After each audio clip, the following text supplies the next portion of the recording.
কোন ব্যক্তি যদি সারা জীবন আল্লাহর ইবাদতে কাটিয়ে দেয়, ওয়ালাউ আন্না রাজুলান আবাদাল্লাহ, সে সারাটা জীবন আল্লাহর ইবাদত করেছে, ওয়া সাদাকা বিল জান্নাতি ওয়ান নার, সে জান্নাতকে বিশ্বাস করে, জাহান্নামকে বিশ্বাস করে, ওয়া কুল্লা শাইইন, এবং আল্লাহ তাআলা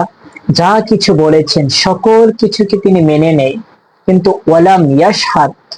আন্না রাসূলুল্লাহ, যে আপনি যে আল্লাহর নবী, সে যদি এটাকে স্বীকৃতি না দেয়, তাহলে লাম ইয়ানতাফি বিশাইইন, সে ব্যক্তির সব কিছু বিশ্বাস করার দ্বারা, জান্নাত বিশ্বাস করার দ্বারা,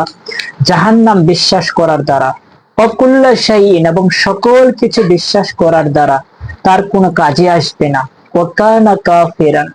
ওই লোকটা সারা জীবন কাফের থেকে যাবে, সে কাফের অবস্থায় ইন্তেকাল করবে।